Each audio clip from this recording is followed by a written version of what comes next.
Inflation got you down? Let's talk about the best way to approach rising costs in a world that seems to be getting increasingly more expensive every month. Rich Girl Roundup. Yeah, love it. Welcome back to Rich Girl Roundup. As a reminder, we will take listener questions every month. I will put out a call for questions on Instagram, follow Money with Katie, and we will pick one that feels widely applicable and we will answer it. As always, standard disclaimer, not a financial professional, not financial advice. This is just what would Katie do if she were in your shoes. This week's question is from Lauren. I'm a new listener who's just learning about FIRE.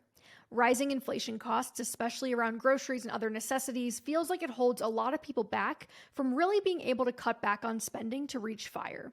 What are your best tips or recommendations on how to approach necessity shopping as costs rise? Are you an avid wholesale shopper like Costco and suppliers of the like? It seems impossible to cut back on living expenses when living costs so much. First of all, yes. Things are definitely more expensive and it sucks. Though, silver lining, for those of us who have not yet fired into a world where we were planning for 3% inflation and got 8% instead, we are fortunate enough to still be in the workforce in some capacity generating income, which gives us flexibility. And we know that the general CPI reading of 8.3% is not a flat increase across the board. Some prices have risen a lot higher than that, while others have not been as affected. It's an average of a specific basket of goods. So it's being primarily driven right now by food, energy, and import-export costs, which basically means supply chain issues. Importantly, the inflation reading has been going back down. It peaked at 9.1% in June year over year and appears to be responding at least modestly to rate hikes, which still confuses me. But anyway, I don't think it's unreasonable to assume that we will see much lower prices next year. But if we are being pessimists and we assume 8% inflation is here to stay, for the sake of simplicity, we can assume our spending across the board went up by 8.3%. We can quantify what we're up against.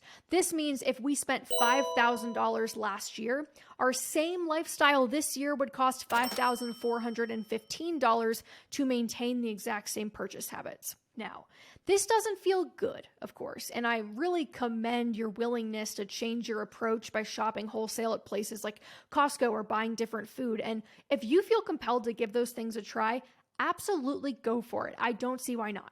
But I do have a bit of a different perspective that may surprise people here. An increase in spending from $5,000 to $5,400 per month is extremely annoying and painful, but it's not an insurmountable challenge. And obviously, if you have items in your budget overall that can be cut out, like gym memberships you don't use, recurring appointments that you don't get that much out of, subscription clothing or pet toy services you may not really need, it's probably wise to cut them. And you'll probably be able to knock out larger chunks of your expenses that way than by buying food in bulk, since food overall is more expensive and the savings of wholesale will be limited around the margins. After all, this is just a math problem, right? It's income minus expenses. So if our expenses are going up, there's one other lever we can play with here.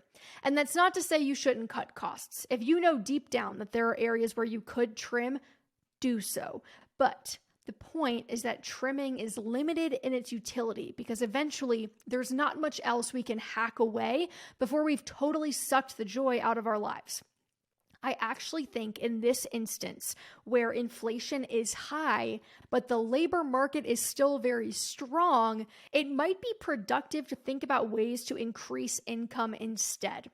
At the end of the day, you may have an easier time either negotiating an 8% raise once or maybe over a series of raises, doing some additional freelancing work, maybe some contract work, maybe switching jobs entirely rather than changing the way you approach things like grocery shopping every single week. That's not to say the groceries won't be more expensive. At this point, I almost feel like we have to just concede that things are going to cost a little bit more in the foreseeable future. But the benefits of working to increase your income are long lasting. And I think the ROI on the time you're going to spend doing that, as opposed to looking for more ways to cut costs, compounds more in the long run.